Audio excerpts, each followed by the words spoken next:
Les damos la bienvenida a un nuevo encuentro del ciclo de Cafés Científicos.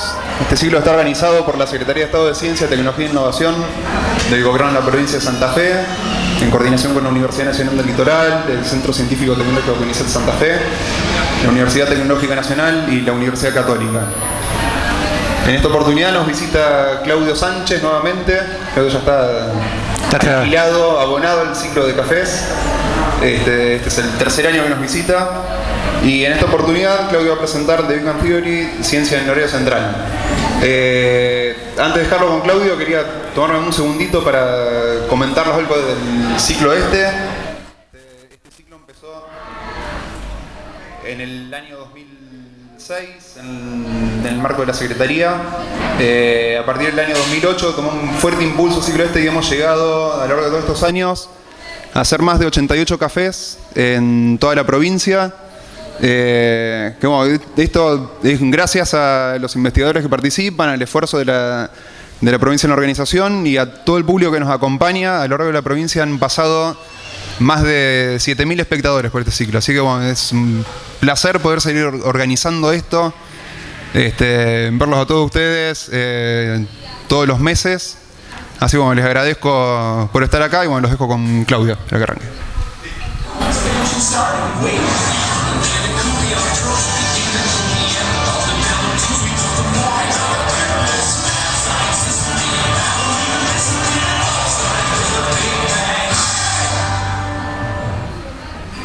Muy bien, gracias por estar acá. El eje de este café va a ser, como su nombre lo indica, la ciencia de Big Bang Theory, poniendo énfasis en el hecho de que sea una comedia. Es muy fácil imaginar, o es más fácil imaginar, ciencia en una serie de suspenso. Tenemos las series médicas desde los años 50 o 60, podemos imaginar series policiales donde el detective consulta a un científico para resolver un enigma. Lo raro es meter ciencia en una comedia y que no desentone y no quede fuera de lugar. En esta serie, la mayoría de los protagonistas son todos científicos. Ese es el protagonista principal, Sheldon Cooper, interpretado por Jim Parsons. Es un físico teórico del Caltech, el Instituto Tecnológico de California, ex niño prodigio, ingresó a la universidad a los 11 años y obtuvo su primer doctorado, de los dos, el primero a los 16. Y es un personaje irritante, es engreído, no tiene nada de empatía, es imposible, no puede ponerse en lugar de los demás, es incapaz de entender los chistes, los dobles sentidos, los sarcasmos, todo hay que explicárselo. Se dice que padece del llamado síndrome de Asperger, que es una forma de autismo relacionada con la incapacidad de funcionar en sociedad, como le pasa a él. Los guionistas dicen que cuando ellos modelaron el personaje, en ningún momento pensaron en el síndrome de Asperger, simplemente le dieron aquellas características que les parecía que tenía que tener este personaje, y por alguna razón coincidieron con este síndrome. Otros no están de acuerdo, dice que ridiculiza un poco el Asperger, y es cierto, esto es una comedia, así que lo que tendríamos que decir es que lo que tiene Sheldon es una caricatura de este síndrome de Asperger. Sheldon comparte el departamento con Leonard Hofstadter, que es físico experimental, también del Caltech, y aunque es un poquito más normal que Sheldon, no del todo, tiene serios problemas de timidez e inseguridad que se atribuyen a su infancia infeliz con la madre, especialmente, que no le prestaba mucha atención, y todo el tiempo está comparándolo con sus hermanos, que parece que son mucho más exitosos. El cuarteto de protagonista científico se completa con Rajesh Kutrapali, que es un astrofísico hindú que está haciendo una beca en el Caltech, y Howard Wolowitz, que es ingeniero. Es el único de los cuatro principales que no tiene un doctorado, y eso lo hace burla frecuente de todos, especialmente de Sheldon. Aunque en cierta manera hay que decir que él es el más exitoso de todos, el que más logros concretos tiene. Habla varios idiomas, por ejemplo, diseña y construye equipos para la investigación espacial. Él mismo voló en una misión espacial entre las temporadas 5 y 6, y, detalle importante, fue el primero en alcanzar una una relación madura con una mujer, porque los cuatro comparten, además de su profesión, su gusto por la ciencia ficción, por las historietas de superhéroes, por los juegos de rol, una gran incapacidad para relacionarse con mujeres. Inicialmente, la única protagonista femenina, la Penny, de quien no se sabe qué apellido tiene, empieza como camarera y aspirante a actriz. No completó su educación, pero lo que le falta de cultura y erudición lo tiene de sentido común y conocimientos prácticos, por lo cual es el espejo perfecto de los otros cuatro. En este momento abandonó su carrera como mesera y sus aspiraciones de actriz y se desempeña como visitadora médica. Con el tiempo aparecieron otros personajes femeninos.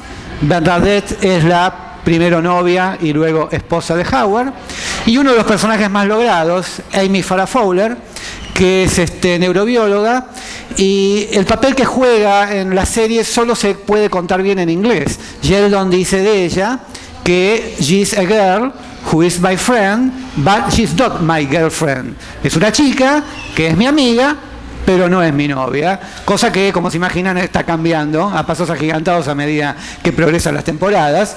La actriz que lo interpreta es también neurobióloga en la vida real. Fue actriz adolescente, protagonizaba un papel parecido al de Floricienta, abandonó su carrera de actriz para estudiar y ahora ha vuelto con este papel que es uno de los más logrados de la serie. Ocasionalmente, además de estos, aparecen científicos de la vida real como protagonistas. El caso más notorio es el de Stephen Hawking. Neil deGrasse Tyson es conocido desde hace unos años porque es el que condujo la nueva versión de la serie Cosmos, y han aparecido otros. A este no lo conocemos mucho, es ese demonito que está en el medio, pero conduce en la televisión de Estados Unidos programas de ciencia para chicos. Y aunque la serie transcurre en un, podemos decir, ámbito académico, científico, el libreto, el guión, lo que sucede en la serie no tiene que ver necesariamente con la ciencia. Esto es una comedia y más o menos las situaciones que se dan son las mismas que se podían dar en cualquier otra comedia. Pero en cada episodio siempre aparecen uno más comentarios que tienen que ver con algo con la ciencia, y el objetivo de este café es mostrarlos y contar qué ciencia hay detrás de ellos.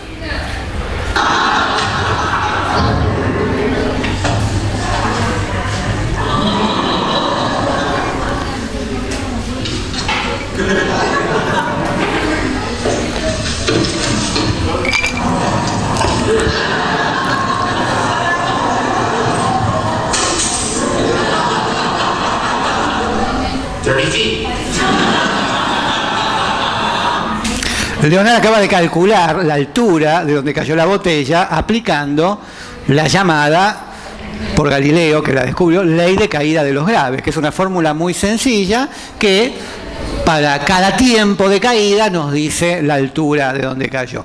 Curiosamente hay un pequeño detalle. Esta fórmula vale cuando dejamos caer un objeto, o sea, cuando lo soltamos. Y ahí parecería que él no simplemente la suelta, sino que la tira hacia abajo. Así que si aplicó esa fórmula, cometió un error. Esa fórmula no vale cuando le damos un envión inicial al objeto que dejamos caer. So I take it you want to help us trim the tree? I do not. But if you insist on decorating a spider-infested fire hazard in my home, I would request that you add this. What is it? You're kidding, right? It's a bust of Sir Isaac Newton. Oh, sure. Very Christmassy. Wait, excuse me, but it's much more Christmassy than anything you've put on the tree. Here we go. December 25th, 1642 Julian calendar, Sir Isaac Newton is born. Jesus, on the other hand, was actually born in the summer. His birthday was moved to coincide with a traditional pagan holiday that celebrated the winter solstice with lit fires and slaughtered goats.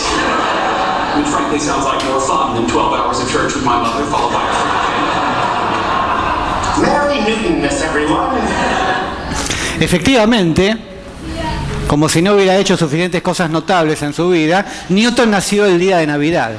Y Sheldon aclara el calendario juliano, porque en realidad cuando la familia de Newton celebraba su nacimiento, En Francia, en España o en Italia, incluso acá en las colonias españolas de América, no era 25 de diciembre, era 4 de enero del año siguiente. Porque en 1582 las naciones católicas de Europa adoptaron un nuevo calendario, el calendario gregoriano, que es el que usamos actualmente, que se llama así porque fue instituido por el Papa Gregorio XIII, y que mantenía en ese momento un desfasaje de 10 días respecto del antiguo calendario, que se llama juliano porque fue instituido por Julio César. Cuando Julio César fue a Egipto, vio que los egipcios tenían un calendario muy sencillo y muy ajustado a la realidad. Entonces, cuando volvió, puso a sus astrónomos a trabajar y desarrolló el calendario juliano, que tenía un pequeño error de 12 minutos al año. El año era 12 minutos más corto de lo que en tiempos de Julio César se había calculado. O sea que los años transcurrían un poco más lentamente. Ustedes dirán, 12 minutos por año no hacen diferencia. No, pero con el correr de los siglos sí hacía diferencia. Y ya en el año 300 después de Cristo, o sea, unos 400 años después de la muerte de Julio César, ya los religiosos estaban preocupados porque el cálculo de la fecha de Pascua, que se relacionaba con los movimientos de la luna, no coincidía con la fecha real. Se iba acumulando un desfasaje que obligaba a reformar el calendario. Esa reforma tardó más de 1200 años en concretarse por un montón de cuestiones. En el medio, por ejemplo, estuvo la epidemia de peste bubónica. Y cuando finalmente se adoptó en 1582, se adoptó en la Europa católica y en las colonias que España tenía en Asia y en América. Pero en el resto del mundo, que ya no era católico porque en el medio había pasado la reforma, no se adoptó. Inglaterra, que a mediados del 1630 y tantos, no me acuerdo, se separó de la Iglesia Católica cuando Enrique VIII quiso separarse de su mujer, de Catalina de Aragón. Llegado el momento, no era cuestión de adoptar, era preferible seguir con un calendario pagano, como el de Julio César, antes que con un calendario con el Papa. Por eso se produjo ese desfasaje, que fíjese que en el caso de las naciones del este de Europa, cristianas ortodoxas, se demoró mucho más. Se esperó en Grecia, en Turquía, en Rusia, la Unión Soviética en ese momento, esperaron hasta bien entrado el siglo XX para hacer el cambio. Inclusive, esta demora es por razones políticas y religiosas, pero también estaba la demora de los tiempos de comunicación en aquel momento. Si cuando el Papa dijo, hágase el cambio de calendario, la noticia tardó en llegar. Y por ejemplo, en Flandes, en la actual Bélgica, el cambio se hizo unos pocos meses después. Se hizo el 21 de diciembre. Y el día siguiente al 21 de diciembre, en vez de ser el 22, fue el 31. Porque había que había que saltearse 10 días. Así que en Flandes, en 1582, no hubo Navidad. Y esta diferencia resuelve un malentendido que suele haber a partir de la supuesta coincidencia de las fechas de muerte de Shakespeare y Cervantes. Por esta coincidencia es que el 23 de abril es el Día Internacional del Libro. Ahora, ambos murieron en la misma fecha, pero no en el mismo día. El 23 de abril llegó a España 10 días antes que en Inglaterra. O sea que realmente Shakespeare murió 10 días después de la muerte de Cervantes, aunque la crónica diga que es la misma fecha calendaria. Something I want to talk to you about before we go to the party. I don't care if anybody gets it. I'm going as the Doppler effect. No, it's not. If I have to, I can demonstrate. Meow. Terrific. I hate what Sheldon's supposed to be. Oh, he's the Doppler effect. Yes. It's the apparent change in the frequency of a wave caused by relative motion between the source of the wave and the observer. Oh, sure, I see it now, the Doppler effect. All right, I got a shower. You guys, make yourselves comfortable. Okay. See? People get it. Este efecto Doppler, que se llama así porque lo describió ese señor, Christian Doppler, cuando se produce el sonido se expande por el espacio en forma de ondas esféricas. ¿Cómo se expanden los círculos en la superficie de un lago cuando lo perturbamos de alguna manera? O sea, esto mismo pero en el espacio. Ahora, si el sonido está siendo emitido por una fuente que se mueve, las ondas se van como comprimiendo en la dirección en que la fuente se mueve. Supongamos que esto es un patrullero que está haciendo sonar la sirena, y se separan en la dirección en que la fuente se aleja. O sea que este observador está escuchando esta sirena un poco más aguda que esta otra. Este sonido más comprimido da más agudo respecto de este otro. Y cuando este auto pase por acá, para este observador el auto va a dejar de acercarse y empezar a alejarse. Va a pasar de una situación a otra, y eso produce un salto característico, que yo no lo voy a hacer porque no quiero, para ridículo ya lo tenemos a Sheldon, pero es eso que vemos cuando pasa delante nuestro un auto haciendo sonar la sirena o un tren haciendo sonar el silbato. Eso es una característica, el efecto Doppler.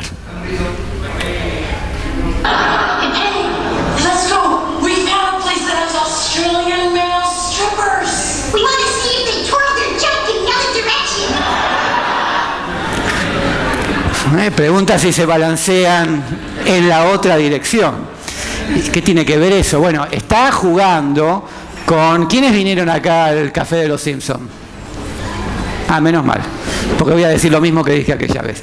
Está jugando con esa historia que dice que cuando una pileta se vacía, el remolino que se forma tiene distinto sentido en el hemisferio norte, por ejemplo en Las Vegas, que es donde transcurre esta escena, que en el hemisferio sur, por ejemplo en Australia, de donde provienen esos strippers.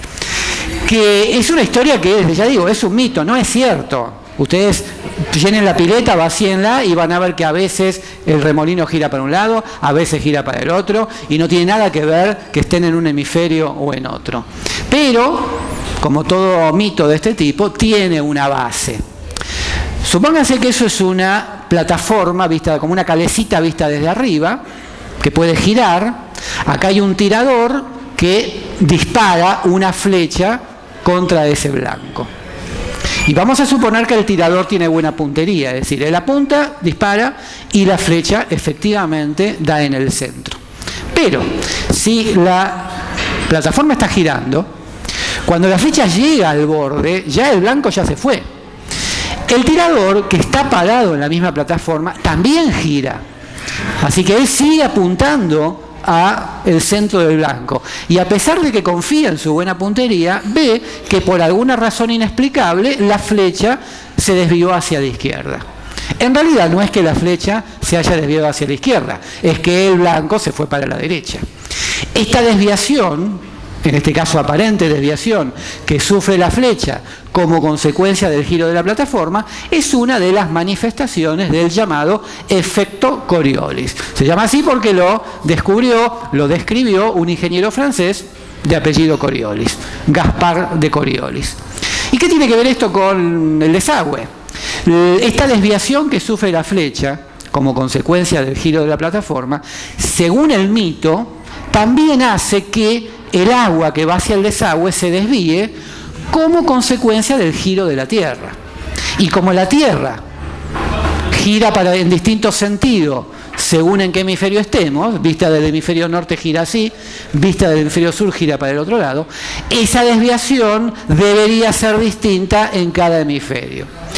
Pero la Tierra gira muy despacio, tarda un día en dar una vuelta. De modo que la desviación, la influencia del efecto Coriolis debido a la rotación terrestre es muy suave, muy lenta. No tiene tiempo de afectar lo que pasa en un desagüe. Hay un episodio de Los Simpsons en que la familia viaja a Australia para elucidar este asunto, y Bart empieza diciendo: el agua gira como se le da la gana, y es cierto, hagan la prueba y efectivamente el agua gira como se le da la gana. Sí se puede observar esto a mayor escala. Estas son fotos satelitales de nubes. Esta está tomada sobre Islandia, o sea, hemisferio norte, y el remolino se enrosca para este lado. Esta, en cambio, está tomada sobre Australia, el hemisferio sur, y el remolino se enrosca en sentido contrario. Esto que se puede observar en nubes que tienen cientos de miles o millones de kilómetros cuadrados de superficie, no se manifiesta en una pileta donde, dice Bart Simpson, el agua gira como se le da la gana.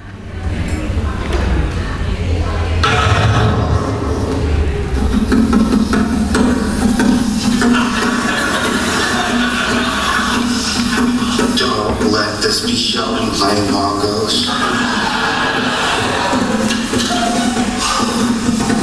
Please don't let this be Sheldon playing bongos.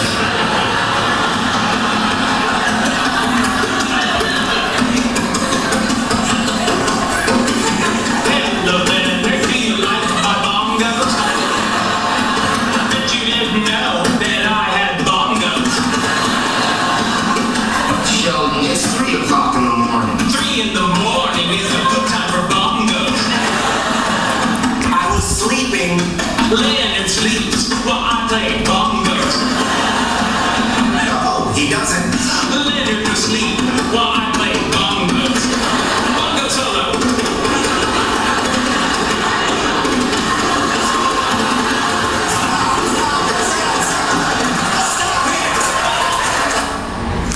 ¿Qué hace un físico tocando bongos?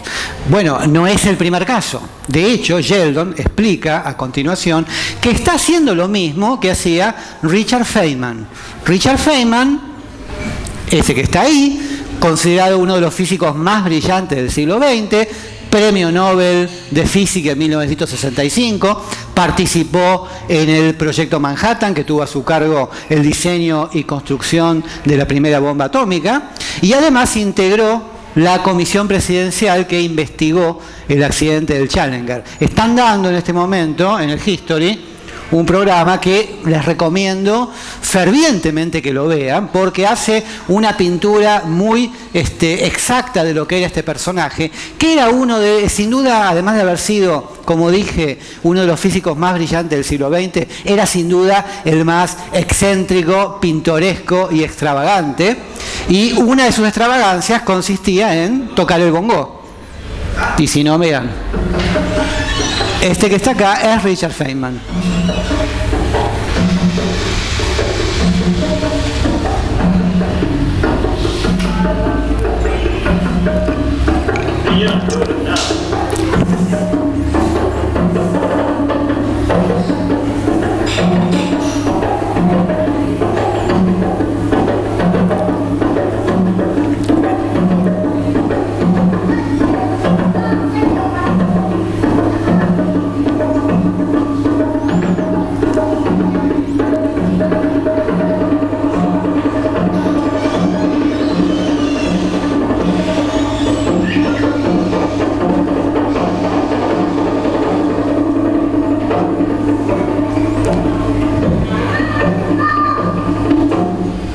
Si no les parece suficiente extravagancia tocar el bongo, después de la guerra él pasó un par de temporadas en Brasil enseñando física a estudiantes brasileños y aprendió la cultura del lugar, aprendió a tocar instrumentos típicos cariocas y desfiló en una escola de samba en los carnavales de 1952. Y todas estas anécdotas están en este libro. Hay una edición en español de Alianza, consíganla, se puede conseguir en internet el archivo, el PDF, es un personaje único. Además, su última aparición pública, que fue cuando integró la comisión que investigó el accidente del Challenger, fue decisiva, porque tal como se ve en la película, en la serie que mencioné, él no tenía ningún interés en ir. Él decía: ¿qué voy a hacer ahí con esos políticos que no entienden nada de nada? Y la esposa le dice: justamente, tenés que ir porque si vos no vas, no van a descubrir nada. Y su participación fue esencial, dramática y breve. En definitiva, ese accidente consistió en que hubo una fuga de combustible en los segundos iniciales del vuelo que se inflamó e hizo explotar todo el cohete. Y la fuga se produjo porque había una junta, lo que nosotros diríamos un burlete, que falló, que no tenía suficiente elasticidad. Era una junta de goma que a bajas temperaturas se volvía rígida. Y ese día, el 28 de enero de 1986, en la zona de Florida había temperaturas bajo cero, cosa que era insólito, es una zona con clima casi tropical. Y cuando él explicaba esto, le decían los técnicos responsables de la fabricación, de ninguna manera nuestras juntas son eficaces hasta 40 grados bajo cero. Y él entonces en ese momento sacó de debajo de la mesa un vaso con agua y hielo donde había puesto una muestra de esa junta y la mostró y vio que aún a 0 grados perdía sus características. Esa demostración es histórica, está en todos los libros de física que lo mencionan a él, señalan él cómo con recursos tan sencillos pudo explicar un accidente tan trágico.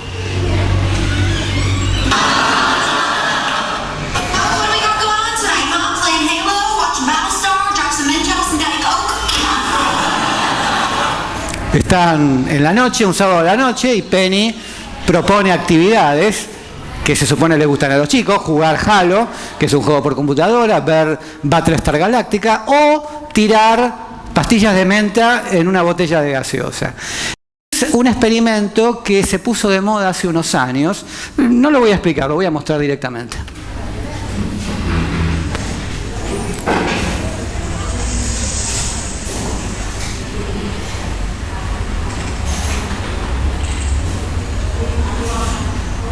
Ahí tenemos la gaseosa, estamos tirando las pastillas de menta comunes y corrientes, y veamos qué pasa.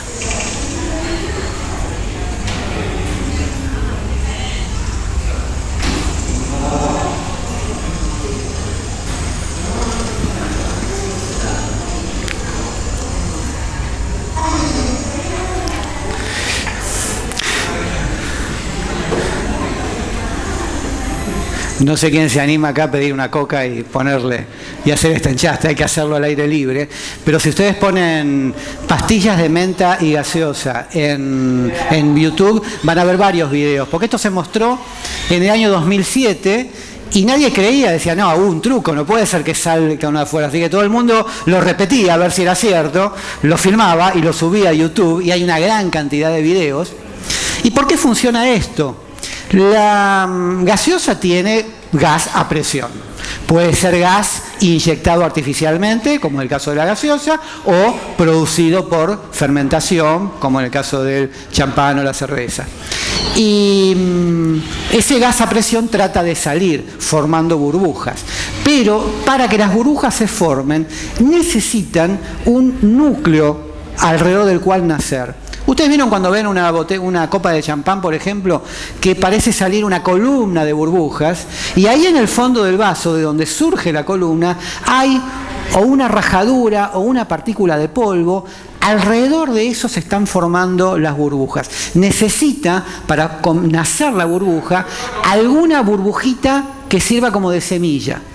Por eso también se forman burbujas cuando agitamos la botella. Cuando agitamos la botella, esencialmente, lo que estamos haciendo es meter aire dentro de ellas. Y esas burbujas que entran sirven para la formación de nuevas burbujas. Cuando sumergimos la pastilla de menta, la pastilla tiene una superficie porosa.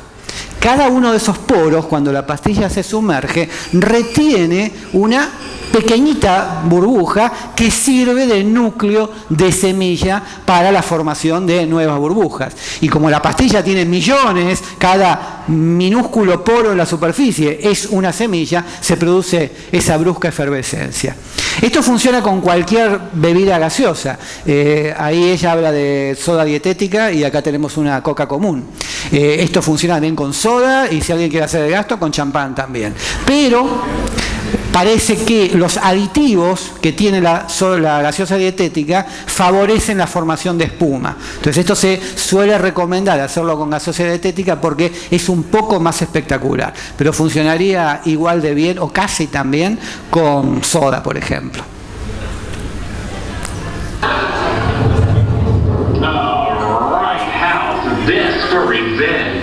A solution of hydrogen peroxide and one of saturated potassium iodide.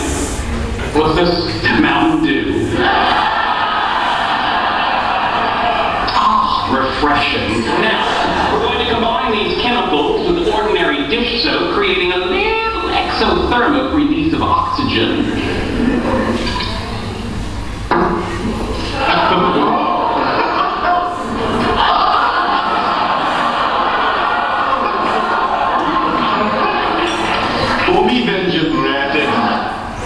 Bueno, este experimento no sé por qué se llama pasta de dientes de elefante, porque parece que según cómo lo hagamos sale como un cilindro, una especie de flota que sugiere el aspecto del dentífrico. Pero si ustedes quieren ver videos e instrucciones para realizarlo, pongan pasta de dientes de elefante y ahí entran todas las explicaciones. En realidad es muy sencillo. El agua oxigenada tiene esta fórmula, o sea, tiene un oxígeno de más que el agua común. Y ese oxígeno se va desprendiendo en forma natural. O sea, si uno tiene una botella de agua oxigenada, al año ya no hay más agua oxigenada, o hay menos. Parte del agua oxigenada que había se desprendió de ese oxígeno adicional. O sea, esa reacción es espontánea. Pero uno la puede acelerar. Una de las sustancias que agrega Sheldon en el experimento es lo que se dice un catalizador. Una sustancia que aumenta la velocidad a la que se produce esa reacción. Y como además le pone detergente, esa espuma de oxígeno que se forma con el agua jabonosa produce esa espuma, esa pasta de dientes de elefante. Okay, we're all set.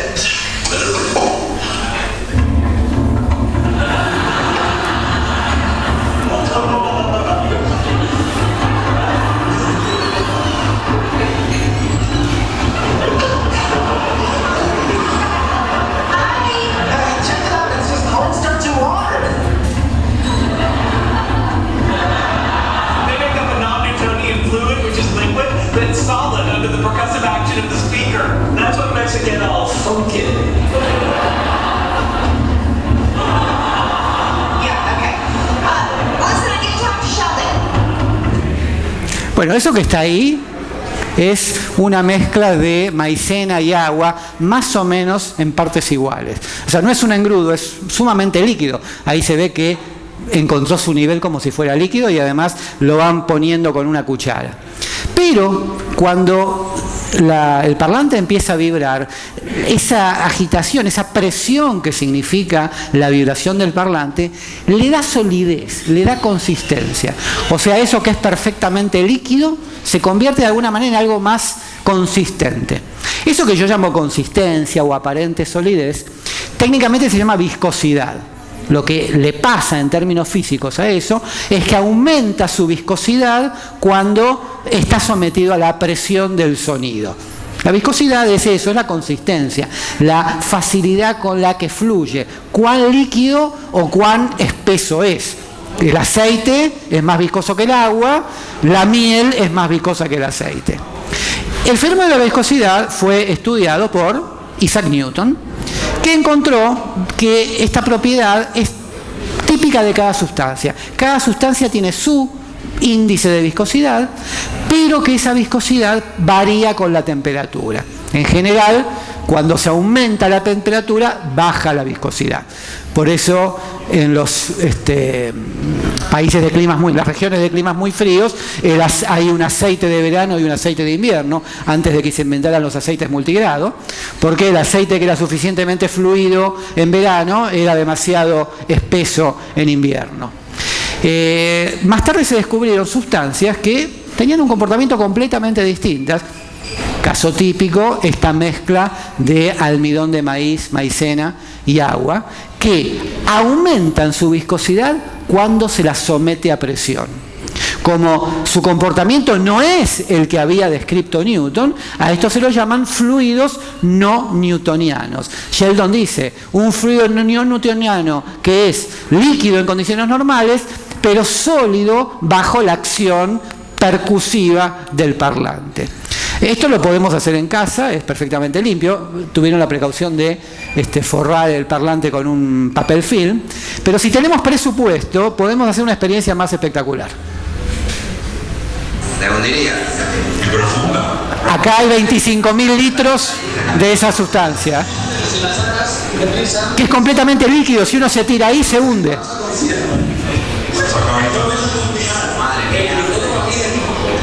Y voy a cruzar, ¿vale? Espera, hay que pisar fuerte para que el líquido se convierta en sólido. Yo me metí que las toques parezca funcionar en el vuelo. Pero no puede.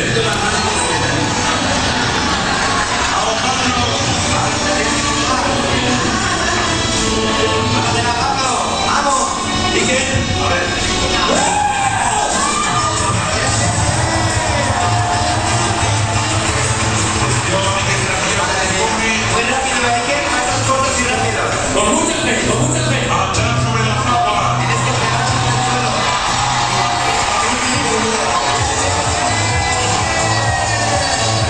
Si ellos se hubieran detenido en su carrera, se hubieran hundido, porque el líquido, ya fuera de la acción, el golpe contra el pie, vuelve a ser líquido normalmente, pero en el momento del golpe adquiere momentáneamente una consistencia.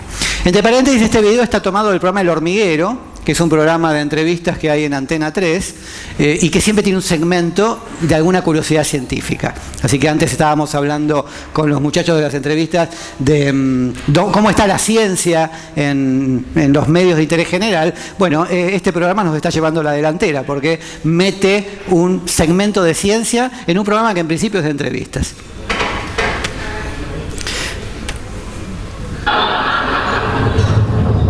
This is Ira Plato, and you're listening to NPR Science Friday.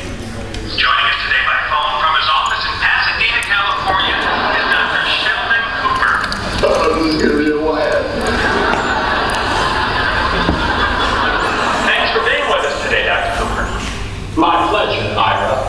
Now let's talk about magnetic monopoles. Can you explain to our audience just what a monopole is? Of course. First, consider an ordinary magnet, which has, as even the most uneducated in your audience must know, two poles. North and south poles. If you cut that in half, you have two smaller magnets, each with its own north and south pole. Dr. Cooper, I think there might be something wrong with our connection. No, I hear you fine. As I was saying, an ordinary magnet has two poles. The primary characteristic of a monopole is that it has only one pole. It's monopole. A requirement for string theory or necessary if you will is the existence of monopole. I just led an expedition to the Arctic Circle in search of said monopole. Christy, I found the nozzle. I'm going to kill you. Yo lo que no entiendo es por qué se pone saco y corbata en una entrevista telefónica. Bueno, acá lo que está pasando es que conectaron un tanque de helio a la oficina y a medida que la atmósfera se va saturando de helio, la voz se le sale cada vez más finita. Porque el sonido de la voz no es más que el resultado de la vibración del aire dentro de la garganta. Si cuando yo hablo, mis cuerdas vocales se sacuden, agitan al aire y el aire al vibrar produce el sonido de mi voz. Si en la garganta, en vez de aire, tenemos helio, el helio es un gas mucho más liviano. Sus moléculas son más chiquitas y más livianas. Así que, sacudidas por las cuerdas vocales, vibran con mayor facilidad, más rápidamente. Y a una vibración más rápida le corresponde un sonido más agudo. Y eso es lo que pasa acá. ¿Alguno hizo el chiste de llenarse la boca con el gas de un globo de helio? ¿Ahí alguien lo hizo? Bien. La próxima vez voy a traer yo un globo de helio para que todos hagan la prueba.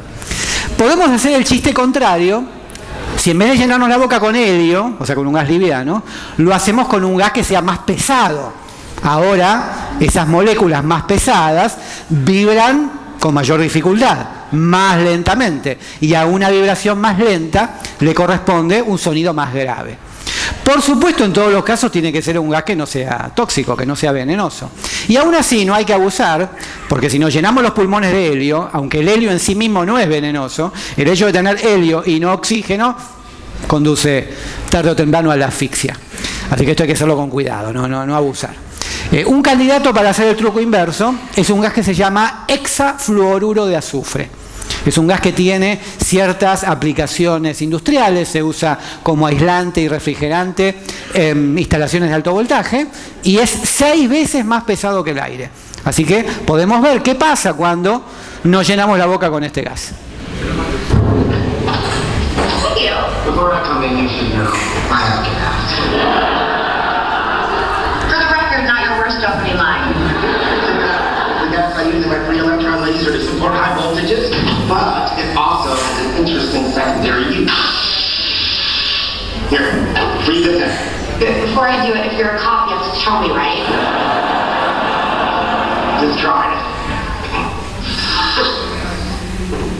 What's it supposed to? Over about this story.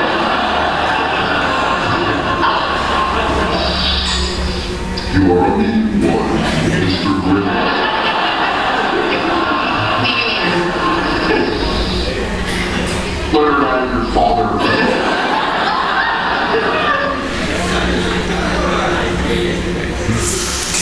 En este episodio están haciendo un experimento muy interesante. Están disparando un láser, acá se alcanza a ver, hacia la Luna. El láser se refleja en la Luna, regresa y ellos tienen instalado un detector que puede medir cuánto tiempo tarda el láser en ir y volver. Como se sabe que el láser viaja a la velocidad de la luz, una velocidad conocida, midiendo ese tiempo se puede conocer la distancia de la Tierra a la Luna con gran exactitud. Así, por ejemplo, se descubrió una pequeña vibración que hace la Luna. La Luna va y se acerca y se aleja, se acerca y se aleja. Y eso se ha podido medir gracias a este experimento. Experimento que es posible porque los astronautas de las misiones Apolo dejaron en la Luna un espejo reflector para realizar este experimento. De lo contrario, el láser, cuando incide sobre la Luna, se dispersa en todas direcciones y no regresa a la Tierra con intensidad suficiente para ser detectado. Así que el hecho de que este experimento se pueda hacer revela la existencia en la Luna de un aparato de fabricación humana. Prueba irrefutable de que los astronautas efectivamente estuvieron ahí, contra lo que opinan algunas teorías conspirativas. En este episodio, los chicos se reencuentran con este señor, el profesor Proton, que es el antiguo conductor de un programa ficticio, no existió en la realidad, pero un programa de divulgación de ciencia para chicos que ellos veían en su infancia. Es su ídolo infantil. Y este señor, una vez cancelado el programa, se dedicó a hacer ese mismo show en fiestas privadas. Entonces ellos lo contratan para que les haga las fiestas infantiles. Pero bueno, ellos quieren que lo hagan y acepta el señor, así es como vive de ello, y realiza una cantidad de experimentos. Vamos a ver algunos.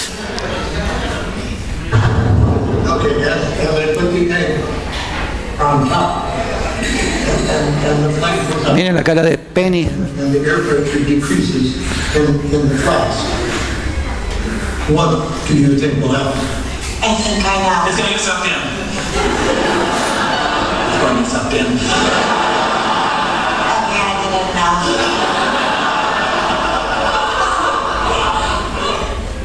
Yes! Yeah, I'm not a scientist like that. I figured that out. Este experimento del huevo en la botella creo que es el experimento de ciencia recreativa más conocido.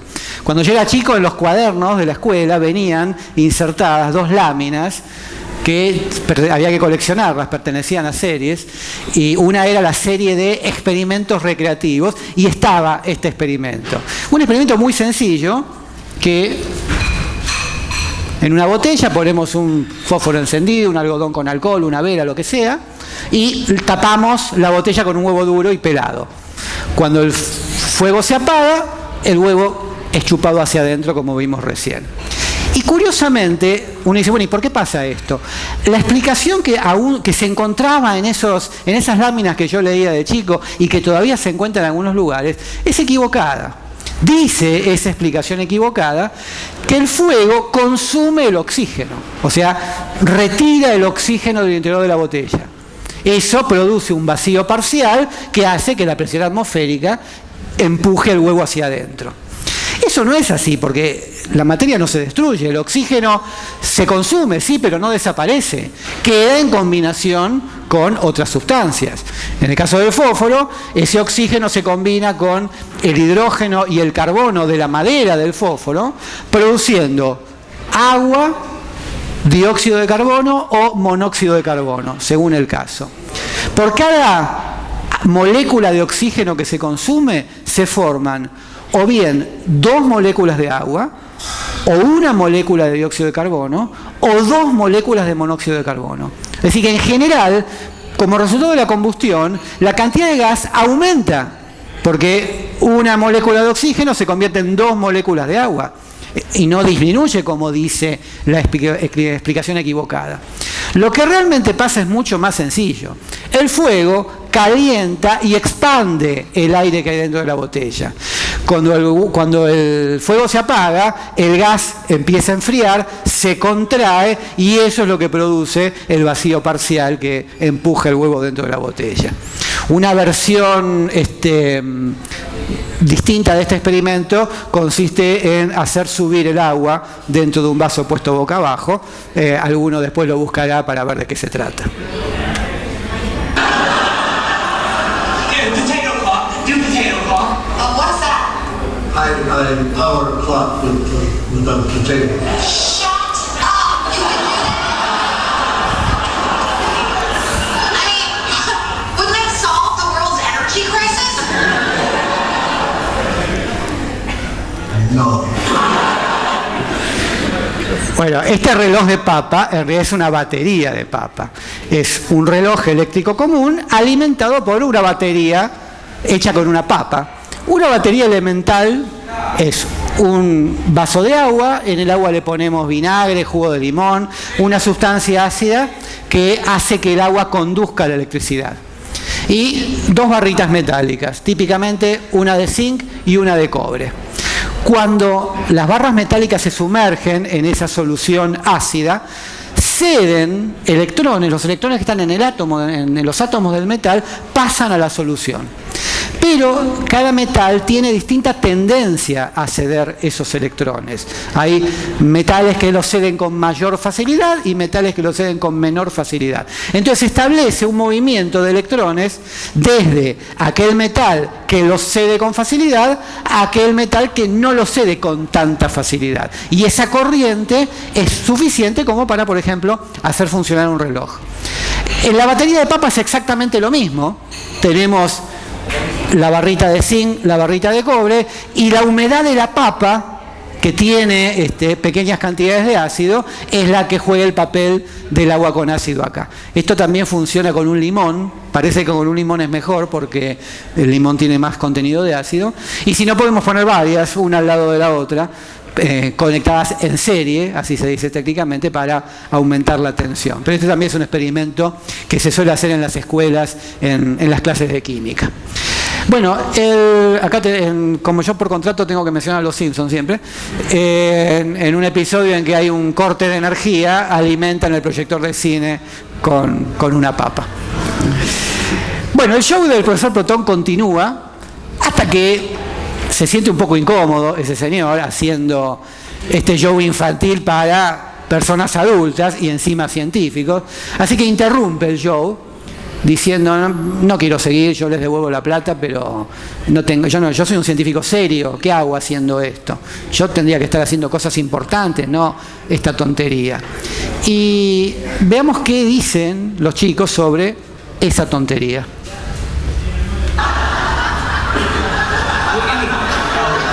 You may find this hard to believe, but I didn't have any friends growing up. No, I get that. But, I did have you. And every day at 4 o'clock, you would come to my house on Channel 68, and we'd do science together.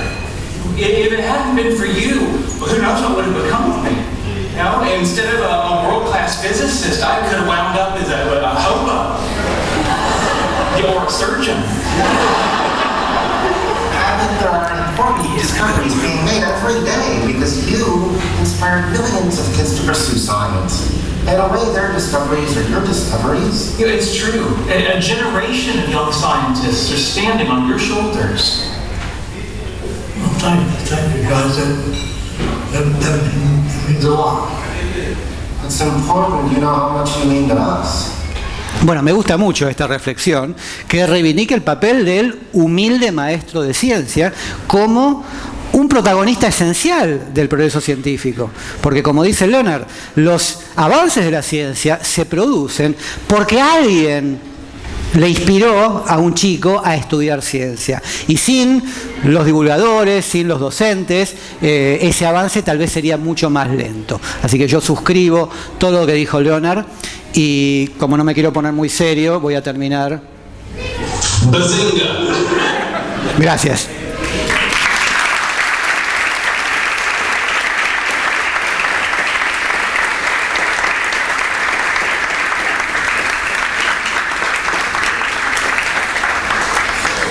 Sheldon inventa esta palabra que pronuncia cada vez que dice un chiste.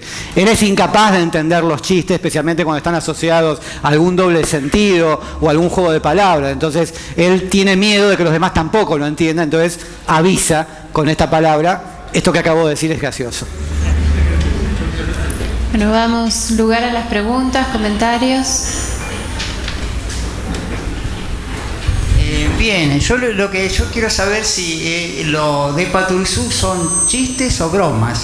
Por ejemplo, él grita "Huijachey" y se cae el castillo encima.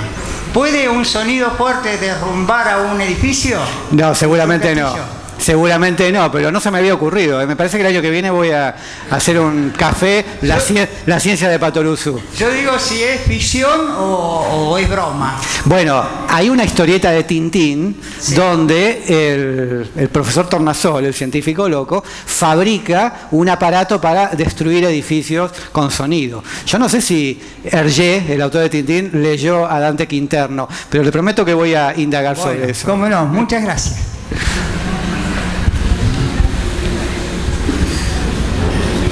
Dos pequeñas correcciones. Sí. El fenómeno del fluido es un viscoelasticidad, o sea, es una elasticidad, no una viscosidad. Bueno, lo tomo. Y el segundo es, Feynman realmente no descubrió el efecto.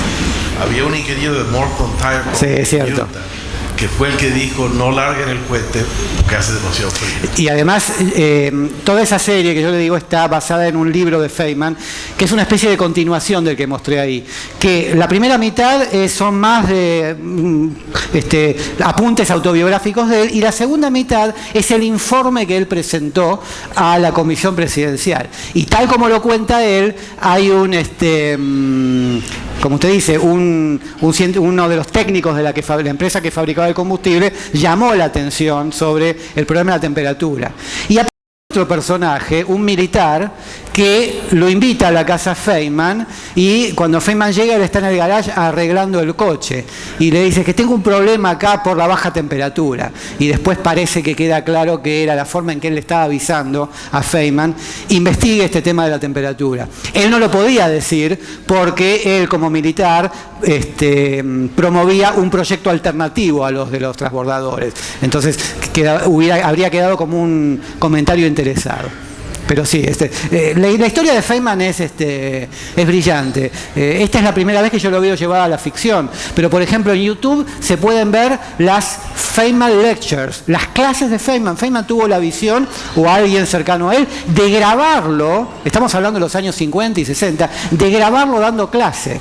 Y son clases geniales, son clases brillantes. Así que no dejen pasar a este personaje que es muy atractivo en muchos sentidos.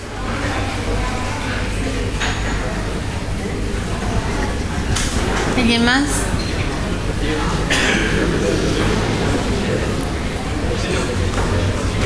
Hay ciencia más allá de los Simpsons. ¿Qué tal? Buenas tardes. Sí. Quería consultar si podés explicar de forma sencilla a qué se refiere con la teoría de cuerdas, que siempre Sheldon lo menciona.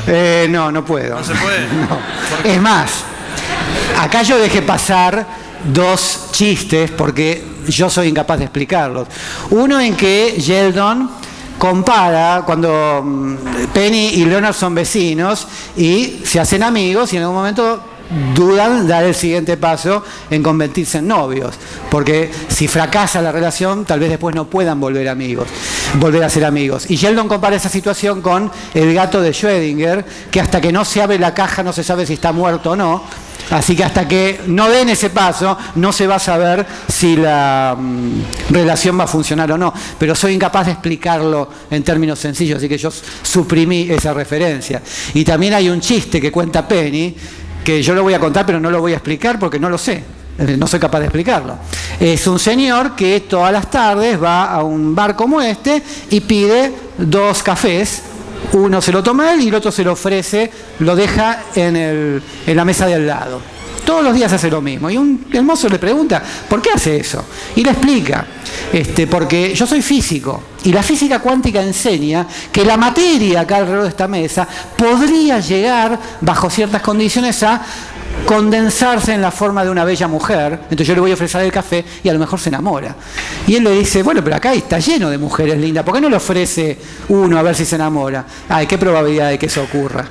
El chiste es que la probabilidad de que la materia se forme y se convierta en una mujer no es cero, pero es infinitamente pequeña. Bueno, a juicio de este personaje, es un poco mayor a que convenza a una mujer real. Bueno, yo lo expliqué mal porque no lo puedo explicar mejor, así que yo suprimí esa referencia. El mismo Feynman, a todo esto, explica un experimento clave de la mecánica cuántica y empieza diciendo, no trate de entenderlo porque no va a poder, porque nadie lo entiende. Yo le voy a contar cómo son las cosas, son así, si uno hace el experimento pasa lo que yo le voy a contar, pero no trate de entenderlo porque es inexplicable. Y si Feynman no lo entiende, no soy capaz yo de hacerlo. No, está saludando a alguien. No, estoy saludando. ¿Algo más? ¿Alguien más? Espero que... ¿Cómo? No, pueden ser pastillas de cualquier... Y sospecho que con una tiza también debe... Cualquier cosa que sea suficientemente porosa para alojar millones de burbujitas que desencadenen la efervescencia. ¿Sí? ¿Ahí hay alguien? Acá ya va el micrófono.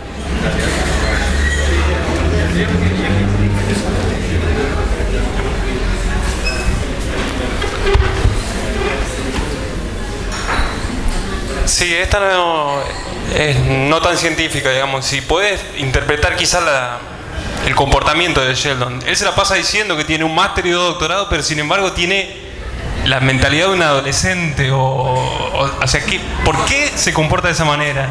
Porque son virtudes diferentes. O sea, una cosa no excluye a la otra. Puede ser un genio en lo suyo y un inepto en habilidades sociales.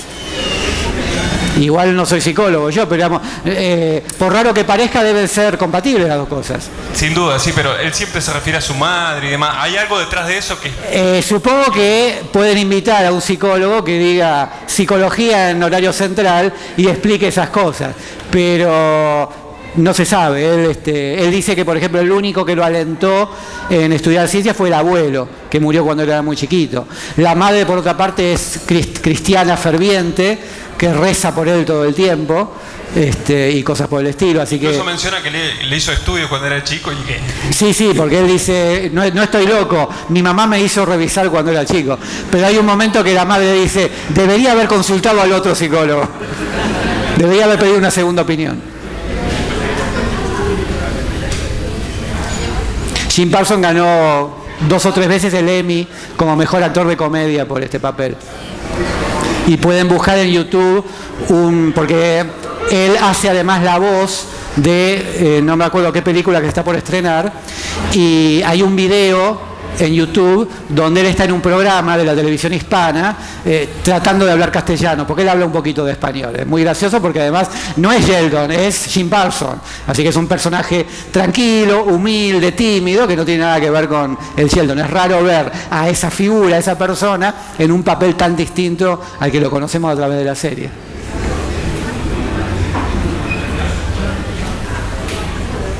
Bueno. ¿Algo más? ¿Eso es todo? Parece que sí. Quienes quieran recibir información de los próximos cafés, yo acá tengo para que nos dejen su correo electrónico y agradecerle a Claudio que haya venido nuevamente a Santa Fe. En los talleres anteriores yo traje los libros, llegué tarde. Hoy se lo acabo de enviar al impresor, así que a lo mejor en un futuro venimos con el librito de la ciencia de Big Bang Theory. ¿Sí? El jueves 11 de junio. Buenas noches.